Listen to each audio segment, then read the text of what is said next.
하나님을 향한 아름다운 고백, 시편 필사를 통한 기도를 배우는 시간. 오늘은 시편 74편 11절까지 고통 가운데 긍휼하심을 구하는 기도가 되겠습니다. 74편도 분량이 어느 정도 있기 때문에 오늘은 11절까지 보실 텐데요. 이 74편은 민족 애가시로 되겠습니다. 민족 애가시, 그러니까 민족이 지금 어떠한 위기가 있는 것이고 그 위기 속에서 하나님의 긍휼하심을 구하는 기도가 되는데, 배경으로 본다면 제일 유력한 얘기가 BC 586년에 바벨론의 느부갓네살 왕에 의해서 예루살렘이 함락되고 또 남유다 왕국이 멸망한 사건이 있습니다. 모든 학자들이 아마 이 74편의 배경을 그 시기로 보고 있죠. 근데 이제 문제가 되는 것은 이 시 표제가 보면 이제 아삽의 시입니다. 근데 이제 아삽은 이 시기보다 450년 전에 살았던 사람이거든요. 그러니까 시편 74편은 아마 아삽의 후손들이 그런 찬양을 계속 관여했던 그 후손들이 시를 작성한 것이 아닌가라고 추측이 되고 있습니다. 같이 보시면 좋은 부분이 열왕기하 25장, 역대하 36장을 보시면 더 자세히 이 당시의 배경을 보실 수 있을 것 같습니다. 3절까지는 하나님을 향한 긍휼을 호소하고요. 그 다음에 예루살렘 함락에 대한 참상을 묘사하고, 그 다음 절망에 빠진 이들에게 구원 행동을 촉구하는 부분, 이 세 가지 부분이 이루어져 있는 74편 고통 가운데 긍휼하심을 구하는 기도 시작하시도록 하겠습니다. 하나님이여, 주께서 어찌하여 우리를 영원히 버리시나이까? 어찌하여 주께서 기르시는 양을 향하여 진노의 연기를 뿜으시나이까? 그러니까 굉장히 원망의 탄원 같은 거예요. 어찌하여 라는 표현이 1절도 나오고 마지막 절에도 나오는데, 전능하신 하나님, 그러니까 전능하신 하나님 엘로힘을 쓰지 않았습니까? 첫 소절에. 그러니까 다 알고 계시면서 어떻게 우리를 버리시나이까? 어찌하여 라는 성격도 있고요. 혹은 엘로힘, 모든 걸 전능하신 분이시기 때문에 이 상황을 완전히 뒤집어 주시옵소서라는 그런 간구의 성격도 띠고 있는 것입니다. 옛적부터 얻으시고 속량하사 주의 기업의 지파로 삼으신 주의 회중을 기억하시며 주께서 계시던 시온산도 생각하소서. 시온산은 예루살렘 성전을 뜻합니다. 그러니까 과거에도 아브라함 때도 야곱에도 이삭에도 끊임없이 행하신 구원의 손길을 간구하고 있는 것이죠. 그러면서 언약, 주의 회중을 기억하시고 주께서 계시던 시온산, 언약에 간과된 거죠. 언약에 근거한 간구가 됩니다. 3절 보시면 영구히 파멸된 곳을 향하여 주의 발을 옮겨 놓으소서. 원수가 성소에서 모든 악을 행하였나이다. 모든 악은 열왕기하 25장에 보면 나옵니다. 성전을 불태우고 벽을 파괴하고 성전 집기들을 다 가져가 버리는 이런 악을 행하고 있죠. 영구히 파멸될 곳이라는 건 사실 영구히는 아니죠. 그냥 과장하는 거죠. 그러니까 자기가 지금 보기에는, 이 아삽 후손이 보기에는 영구히 파멸되는 것 같은 그런 느낌을 받는다. 그래서 주님의 발걸음을 이쪽으로 와주시옵소서라는 그런 긍휼의 호소가 3절까지였습니다. 자, 4절부터 8절까지는 예루살렘 함락의 참상을 묘사하고 있어요.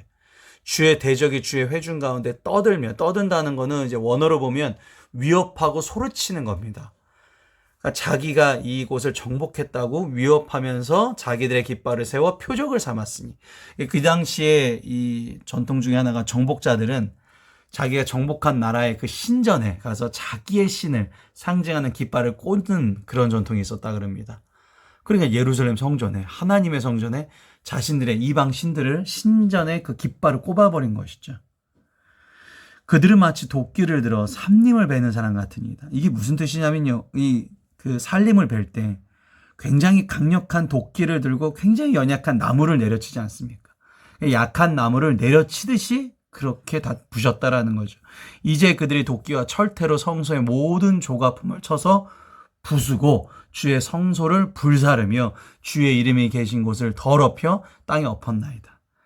제가 지금 이제 하나님을 뜻하는 그런 게 빨간색이 있고, 그 다음에 악을 뜻하는 이제 파란색 글씨가 있는데, 이게 계속 대비가 됩니다.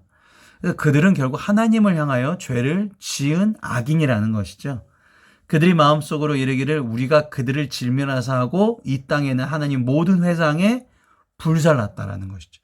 이런 참상들, 악인에 대한 참상들을 했기 때문에 그들은 심판을 받아야 된다. 제가 말씀드렸지 않습니까? 그들이 내가 보기에 악인 같아도 무조건 저주를 하면 안 되죠. 그럼 나도 악인이 됩니다. 미워하면 안 돼요. 근데 그 사람들이 하나님 기준에서 지금 악을 행하고 있는 걸 하나님 앞에 아뢰는 것이죠. 자, 절망에 빠진 이들에게 그래도 우리 구원 행동을 촉구하자는 표정이 그런 이제 얘기가 촉구가 11절까지입니다. 우리의 표적은 보이지 아니하며 선지자들도 더 이상 없으며 이런 일이 얼마나 오래됐는지 우리 중에 아는 자도 없나이다. 너무 아무 소망도 없고 가질 수도 없는 정말 암울한 상황인데 하나님이여 대적이 언제까지 비방하겠으며 원수가 주의 이름을 영원히 능욕하리이까. 이런 대적들의 횡포와 불경한 하나님을 대적하는 행동은 이 시인으로서는 도저히 이 사람으로서는 도저히 감당할 수 없으니 주께서 어찌하여 주의 손을 곧 주의 오른손을 거두시나이까. 주의 품에서 손을 빼내시어 그들을 멸하여 주시옵소서라고 마치게 됩니다. 그럼에도 불구하고 침묵하고 계시는 것에 대해서 이제 반어법을 쓰면서 답답한 심정을 내는 거죠. 결국 그래서 요구하는 것이 하나님께서 그들을 심판하여 주시옵소서. 오늘도 이 악한 세상은 변하지 않게 악합니다. 이 악한 속에서도 오늘도 하나님 앞에 의뢰하시고 간구하시는 저와 여러분 되시기를 바랍니다. 마지막으로 구원자이신 하나님께 드리는 기도로 시편 74편 11절까지를 마치도록 하겠습니다. 전능하신 하나님 아버지, 세상이 너무 악합니다. 학문과 편리함은 발전하는데도 끊임없이 악한 일들이 우리를 잠식하고 있습니다. 옳지 않은 생각들이 우리 아이들의 생각을 잠식하고 계속되는 환경 파괴로 더 이상 마스크 없이 살 수 없는 답답한 시대가 되었습니다. 저희들을 깨닫게 하여 주시옵소서.